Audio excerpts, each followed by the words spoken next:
In the NFL, there is usually a set format in each division of who is competing for the playoffs. Usually 2 teams will fight it out during the season for the division crown or at worst, a wildcard berth, while the other 2 teams tank away the season at the bottom of the division. Recent examples include the NFC East, where the Cowboys and Eagles fought for the division title while the Giants and Redskins played out their season in the hopes of getting a high draft pick. This format seems to reflect the NFL hierarchy. 1 team that is at the cream of the crop, 1 team that is a fringe playoff team and might squeak out a wildcard spot, and 2 teams blowing it all up for the future in hopes of one day being at the top. Now what if I were to tell you that one division, along with the recently expanded playoffs the league has implemented, face a certain possible scenario in which all 4 teams could capture spots to the playoffs? Today the NFC West houses a powerhouse of teams, with back-to-back NFC champions in the Rams and Niners and a Seahawks team that has made the playoffs in 4 of the last 5 years.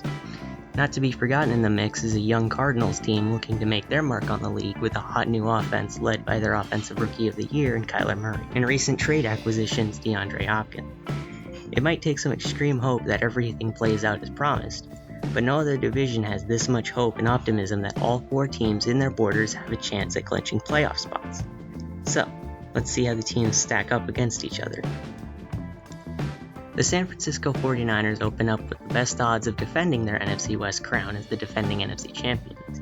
It would take a mass retirement and subsequent dismantling of the core for the Niners to not at least be in playoff contention next season. Jokes aside, the Niners hold one of the smartest head coaches in the league with a front office that appears to know what they're doing. In one full season together, the Shanahan-Garoppolo combo led the Niners to a 13-3 season and a Super Bowl appearance after 5 years of not even making the playoffs.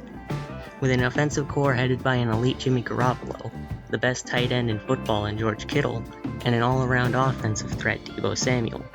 A ferocious defense led by their defensive line of first-round draft choices, backed up by a linebacker core of Quan, Warner, and Greenlaw, with a secondary pouncing on the bad throws forced by the pass rush. It's almost reminiscent of the 2012 Niners of old, with elite talent on both sides of the ball and an elite head coach having the team play to their potential at the top of the league standings. Of course, that Niners team never got to see the full victories and glories they should have due to executive meddling. Niners fans have reason to believe that the Niners are set up to compete at the top of the NFC for the next 5 years with the current core. But the looming reminder of the once great 2012 squad brings any fan back to the painful reality that is an elite team's shelf life. Seattle looks to reassert their dominance at the top of the NFC West after an 11-5 season in which the 1-yard line was once again the only thing standing in the Seahawks' way. The Seahawks have made the playoffs consistently over the past 5 years since their last Super Bowl loss and show no signs of stopping and being a thorn in the backside of any other team trying to usurp the NFC West crown. With Russell Wilson at the helm, the Seahawks will always at least be a playoff team, winning close games and leaving you wondering how the hell he manages to escape every sack.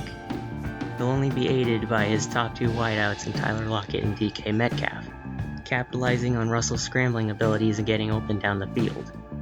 The defense certainly isn't what it used to be back in the early 2010 Legion of Boom era, but longtime stalwart linebacker Bobby Wagner continues to enforce his position on the Seahawks defense. Seahawks management has also managed to stay consistent in the last decade without having to shuffle through coaches and general managers like deck chairs, so that helps. Overall, the Seahawks of the past decade represent 2 teams, one with a vaunted defense that saw them reach back-to-back Super Bowls, and one with a more or less average defense that has coasted on the talents of Russell to drag them into the playoffs. Unless something were to happen to Wilson, expect the Hawks to continue their position near the top of the West. Wait, stop the video. It would appear that as I was editing this video, the Seahawks have traded for Jets star safety Jamal Adams. It certainly helps the Seahawks secondary and shows a willingness to move future assets to keep their contention window open. The only problem is that the Hawks could end up like the Rams, trading significant futures for a luxury position and having to dish out a large contract for a premium player. Will it pan out? Who knows? But the NFC West continues the metaphorical arms race against one another. Alright, back to the video. The Rams hope to not be left behind in the division after being the NFC champions only a year prior. The Rams are now paying the piper for their high-risk, high-reward roster-building strategy of acquiring numerous big-name flashy players only a year after making the Super Bowl and going 13-3. Despite their fallback to mediocrity of 9-7 in 2019, that record still would have been enough to clinch a wildcard spot with the new playoff rules. While the Rams appear to be in a really bad financial state and stuck in some bad contracts, they still have a young offensive mind in Sean McVay and former first overall pick Jared Goff, who torched the league during their Super Bowl run. It might take a lot of overachieving with the current pieces because of all the players they've had to shed in order to stay afloat, but they were the NFC champions only a year ago, and with the Rams staying in playoff contention until Week 16 last season, they'll most likely at least be in contention for a wildcard berth. Last but not least, the Cardinals. It takes a lot of guts to abandon ship on Josh Rosen and Vance Joseph after only one season, and to bet it all on black by hiring Cliff Kingsbury to be your next head coach and promptly handing him the keys to draft Kyler Murray number 1 overall. I'll admit to the fact that it's not a move a lot of teams would have the courage to take, instead playing out multiple seasons under a rookie quarterback or coach just to see whether their first season was just a fluke. Years can be wasted by waiting on your quarterback to finally break out only for them to play mediocre their entire career. Hindsight is obviously 20/20, but it looks to be the right move as Rosen failed to even win the Dolphins starting quarterback job, while Kyler went out and won Rookie of the Year. Even in what was a sublime season, there's some solace in that you kept games close between elite games like the NFC champion Niners, the AFC's number 1 seeded Ravens, and split the season series with the Seahawks. That alone, combined with the continued development of the Kyler and Cliff combo, is enough to entice feelings of hope. There's no way they could possibly get any better. DeAndre Hopkins is part of that deal? DeAndre Hopkins is a Cardinal. DeAndre Hopkins is a freaking Cardinal. In quite possibly the most boneheaded trade in the history of the NFL, Bill O'Brien hands a top 3 receiver to the Cardinals on a silver platter for a running back that hasn't been elite since 2016. The Cardinals now have a wide receiver core that features Larry Fitzgerald and DeAndre Hopkins, and suddenly every secondary in the NFC West groans when they realize they'll have to cover that twice a season. Add on a defense with studs like Chandler Jones and Budda Baker along with first-round pick Isaiah Simmons, and you have an offseason leaving you jumping for joy when the season comes around.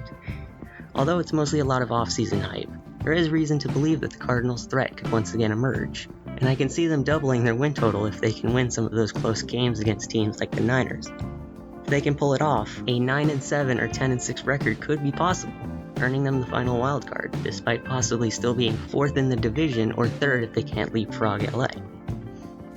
Now this is mostly based on if every team in the division plays up to expectations and every other team is worse than the West's weakest link. The 4th place finisher would likely have to beat out the second best teams in the North and East to claim their playoff ticket. Is it realistic? Well, this is the NFL. Nothing's realistic and anything can happen any given Sunday on any given season.